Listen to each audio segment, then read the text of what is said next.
Amados hermanos, muchas bendiciones. Que la gracia de Dios siga estando en nuestras vidas, en nuestros corazones, en nuestras mentes, en nuestro ser.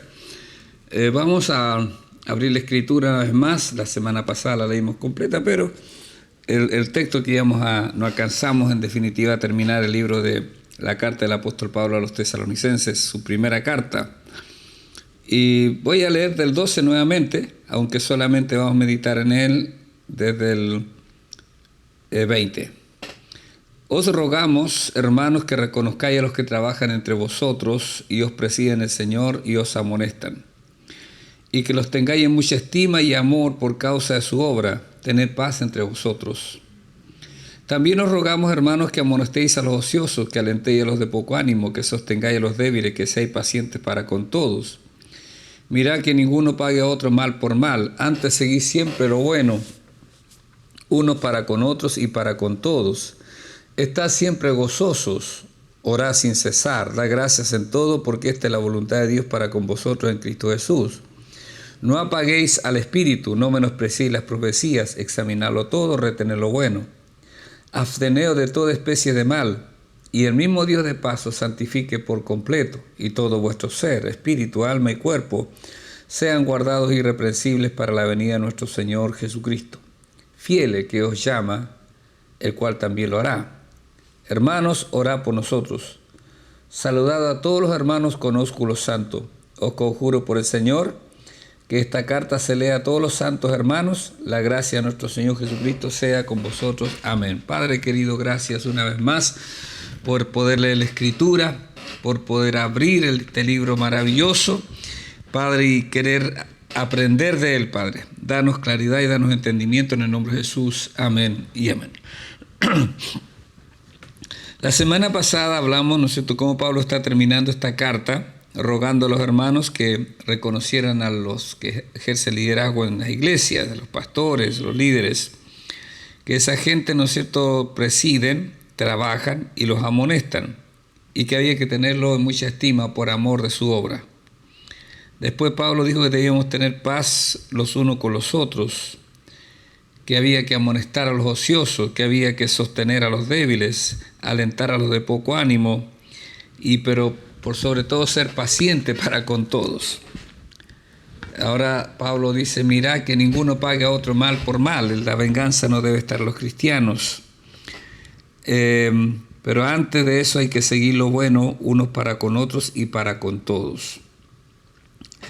Y ahí Pablo empieza a enumerar algunas cosas como diciendo, estad siempre gozosos, debemos orar sin cesar, que debemos dar gracia en todo porque esta es la buena voluntad de Dios. Y dijimos al final, el verso 19, que no debemos apagar al espíritu, ya al espíritu. El espíritu puede estar encendido o puede estar apagado, ya. Pablo le habla a Timoteo, dice, te aconsejo que avives el fuego del don de Dios que está en ti, que te fue dado mediante la imposición de mis manos. Entonces, y Pablo va a seguir en estas pequeñas amonestaciones o exhortaciones, y después dice, no menospreciéis las profecías, ¿ya?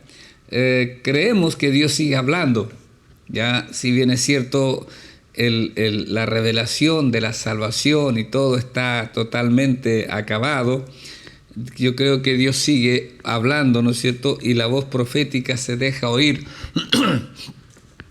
en la iglesia, ¿ya? Dios nos habla, Dios quiere compartir con nosotros, Dios quiere ministrar a nuestras vidas a través de otros agentes o a través también de nosotros escuchar la voz del Señor.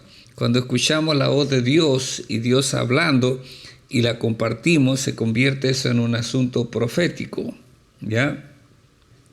Entonces, pero todo lo que se dice que Dios dijo es de Dios, eso tiene que examinarlo cada uno de nosotros. Por eso dice el apóstol, no menosprecien la profecía.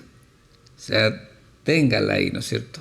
Pablo cuando habla a los corintios y habla de hablar en lengua, dice, yo deseo que todos hablen en lenguas, pero por sobre todo que profeticéis, ¿ya? Que profeticen, decía Pablo, que profeticen, ¿ya? es tan importante para Pablo eso, y yo creo que sigue siendo importante también para nosotros hoy día. Pero la profecía, la iglesia debe ser algo serio, ¿no es cierto? Algo responsable. Y por eso la responsabilidad de todos nosotros cuando se nos entrega una palabra es, hermanos, examinarlo todo. Examinarlo todo. Retener lo bueno. Si a usted le dice que es incrédulo porque está examinando, diga, no, yo soy bíblico. Yo soy bíblico, claro, porque la Biblia nos dice que debemos examinar todo. Esto dice Dios, esto demostró Dios, está bien. No lo menospreciamos, no lo desechamos, pero lo examinamos. Es acorde a la palabra del Señor, está dentro de los límites de la palabra de Dios. Entonces, ahí, ¿no es cierto?, uno tiene que saber discernir lo que viene del Señor, lo que es acorde a su palabra, y si es palabra profética se recibe para edificación de todos nosotros. La maldad y el engaño pueden mostrarse incluso en un entorno espiritual, así que es importante que los cristianos examinen todo, ¿ya? Según los estándares de la Biblia y el discernimiento, ¿no es cierto?, también del liderazgo de la iglesia. Y cuando está de eso, entonces retenemos lo bueno, amén. Entonces hay que vivir en este nivel de gracia, hermanos amados, porque hoy día hay tanto engaño, ¿verdad? Dice que los hermanos de Berea, y después que Pablo está en Tesalónica, donde lo echan, ¿se acuerda ahí en Hechos 17? Cuando ellos van a Berea, Pablo y Silas van hacia Berea, dice que los cristianos eran de un carácter noble, y declaran por qué eran más nobles, dice, porque escucharon la predicación de Pablo y diligentemente miraron en las Escrituras si lo que Pablo decía era verdad, ¿ya? Pablo quería que los tesalonicenses entonces tuvieran un corazón y mente parecidos a los de los bereanos, ya, esa gente que dijeron aceptamos, recibimos, pero miremos, cotejemos. Eso es muy importante, hermano, que se dé, porque si no se da, uno puede terminar creyendo cualquier cosa, y esa no es la idea, ¿ya? Recuerde que todos nosotros estamos todavía en este cuerpo de carne y en esta mente que a veces nos juega malas pasadas, en estas emociones que a veces se nos complican también. Entonces nosotros debemos entender, hermanos, que las personas que Dios usa son eso, personas, somos personas, ¿ya? Y por mucho que yo diga, así dice Dios, debe ser examinado lo que yo estoy diciendo para ver si es conforme a la palabra del Señor. Después Pablo dice, examinarlo todo, obviamente, y retener lo bueno. O sea, ya da de partida que pudieran haber cosas que no sean tan buenas. Sí, lo dice. Porque si lo examina todo, y si dijera, entonces si llega a la conclusión, tómalo todo. Y él dice, no, examínalo todo y retener lo bueno. Retenga lo bueno. Retén lo que sea bueno para tu vida. Después el 22, absteneos de toda especie de mal. Absteneos de toda especie de mal, ¿ya? Hermanos, nosotros debemos ser personas que constantemente debemos estar rechazando el mal en nuestra vida, en nuestro andar, nuestro caminar, nuestro movernos, y debemos decirle no a muchas cosas que son contrarias a la palabra y a la voluntad de Dios. Amén. Entonces, dice Pablo, absteneos, ¿ya? De toda especie de mal. No importa cómo se vaya dando, pero si es malo, no lo tomes. No juegues con eso, ¿ya? El verso 23 es un verso tremendo, ¿ya? Y el mismo Dios de paz os santifique por completo. Pablo ya había dicho antes que la voluntad de Dios es vuestra santificación, que os apartéis de fornicación. La voluntad de Dios, hermanos, siempre va a ser que la iglesia sea una iglesia apartada para Él, una nación santa, como la describe Pedro, ¿no es cierto? Un real sacerdocio, nación santa, pueblo adquirido por Dios, para que anunciéis las virtudes de aquel que os llamó de las tinieblas a su luz admirable. Así lo declara Pedro en su primera carta, capítulo 2. Pero Pablo aquí dice, hermanos, que hay algo que puede ocurrir en el corazón de un creyente. Dice, y el mismo Dios de paz os santifique por completo. No dice que usted se va a santificar por completo. Dice que Dios puede hacerlo. Cuando Dios mira desde el Antiguo Testamento la imposibilidad del hombre de transformación, de cambios, Dios da promesas en su palabra. Y una de las promesas, hermanos, está en el libro de Ezequiel capítulo 36, donde dice que Dios nos va a limpiar de todos los ídolos, de toda maldad, de todo, que quebrará el corazón de piedra y nos va a dar un corazón de carne, un corazón nuevo, algo diferente. Y por eso la Biblia dice tan claramente en el libro de 2 de Corintios capítulo 5 verso 17, de modo que si alguno está en Cristo, nueva criatura es, las cosas viejas pasaron y aquí todas son hechas nuevas. Cuando Cristo viene al corazón, cuando Jesús viene al corazón, cuando Jesús viene a ser morada, Él no viene a estar en una casa llena de pecados, llena de maldad. Él limpia esa casa para poder habitar. Y es determinación de cada cristiano apartarse del mal y presentarse delante de Dios para que Dios siga haciendo esa obra perfecta y maravillosa. Por eso el apóstol declara, y el mismo Dios de paz os santifique por completo.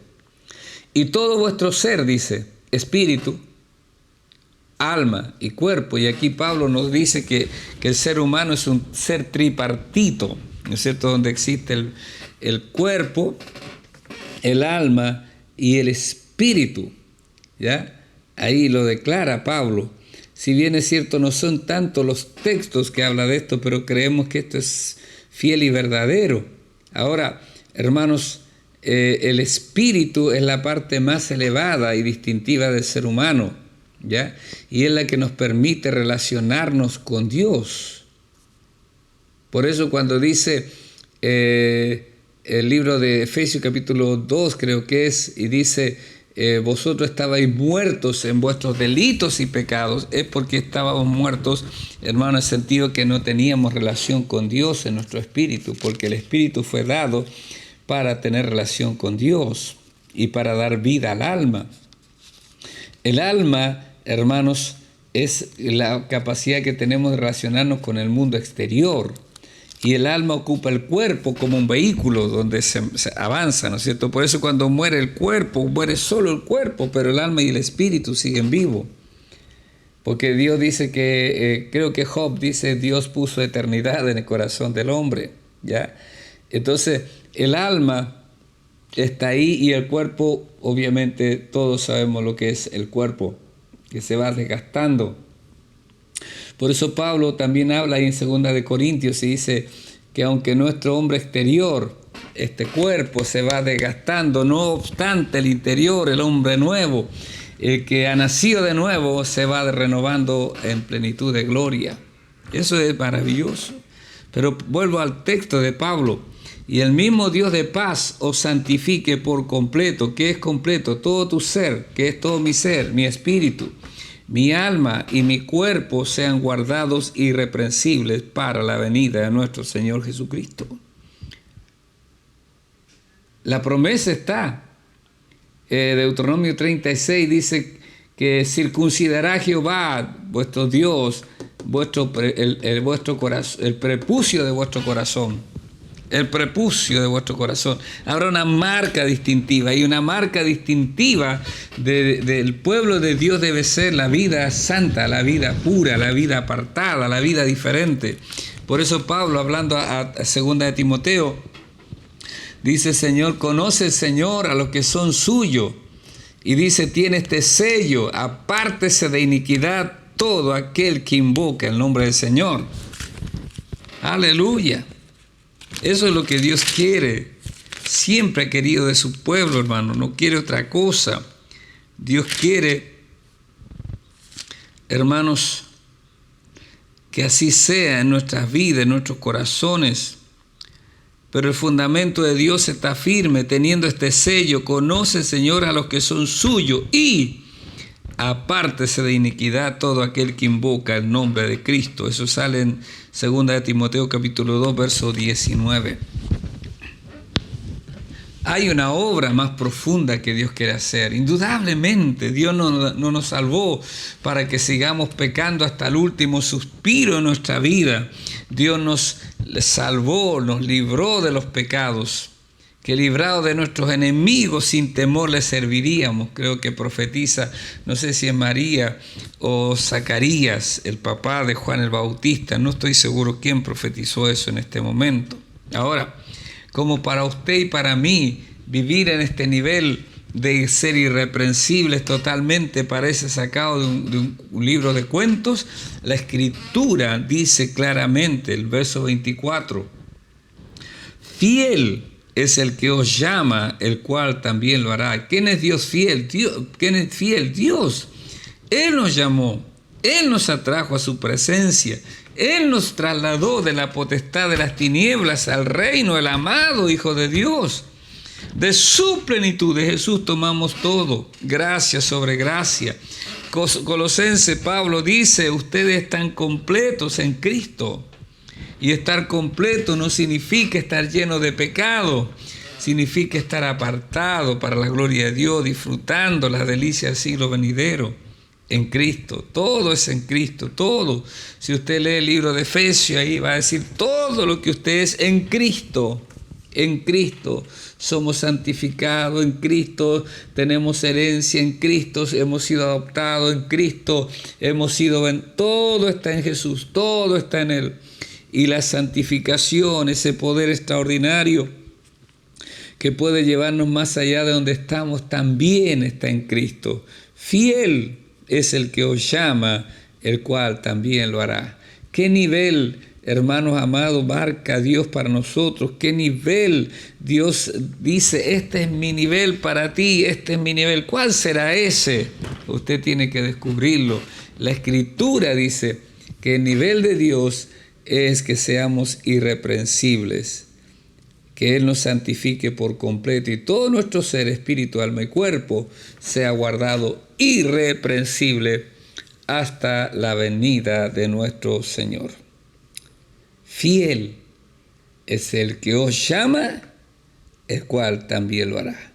Si Dios lo llamó a algo, Dios le da la capacidad. Si Dios te llamó a ser un misionero, Dios te va a capacitar para eso. Si Dios me llamó a ser pastor, Dios me capacita para eso. Si Dios te llamó a ser un ministro de alabanza, Dios te capacita. Si Dios te llamó para tener misericordia y obrar misericordia en multitudes, Dios te va a capacitar para eso.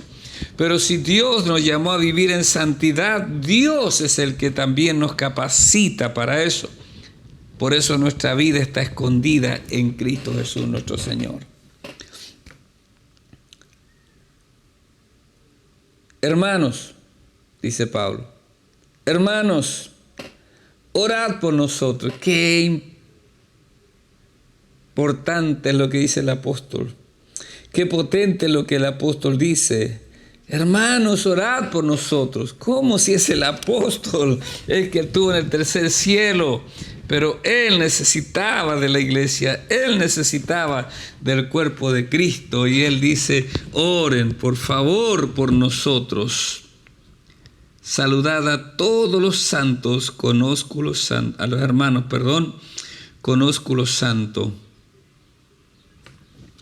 El ósculo es un beso, ¿no es cierto? Un beso. Un beso que en el tiempo bíblico de que fue escrito generalmente era un beso entre hombres y hombres y mujeres y mujeres. Así se hacía especialmente, hermano, porque ya habían situaciones donde habían acusaciones de inmoralidad en la iglesia y todo el asunto. Entonces, obviamente Pablo nos llama también a tener este tipo de acercamiento con la persona, ¿no es cierto?, nuestro hermano, nuestra hermana. Saludad a todos los hermanos con ósculo santo, como dije antes. os conjuro por el Señor, o sea, les pone un punto, una advertencia, los llama a algo, los llama a un compromiso el apóstol, hermanos, que esta carta sea leída a todos los santos hermanos, que esta carta se lea, porque Pablo no parece que está recién haciendo sus armas en las cartas y todavía no sabe cómo se va a mover todo eso. Pero él declara y dice que debe ser leída por todos. Y termina diciendo Pablo, y la gracia. La gracia es el favor inmerecido de Dios, es como Dios nos prodiga su amor, su aceptación, a nosotros que no merecemos nada.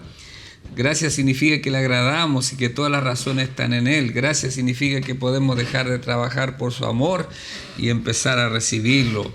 Amén. Es apropiado para esta carta, la primera correspondencia de Pablo para las iglesias preservada. Esta carta llena de amor, de aliento, instrucción que termine con una nota de gracia. Gracia, gracia, gracia. Amén. Les conjuro por el Señor que esta carta se lea a todos los santos hermanos, porque para Pablo era muy importante esta enseñanza, porque a través de esta enseñanza Pablo estaba saliendo a defender la fe, ¿no es cierto? Y a atacar a los que venían con enseñanzas totalmente heréticas y contrarias a la voluntad de Dios. La gracia de nuestro Señor Jesucristo sea con vosotros. Amén. La gracia del Señor Jesucristo sea con nosotros. Qué mejor, hermano, que tener la gracia de Dios en nuestra vida.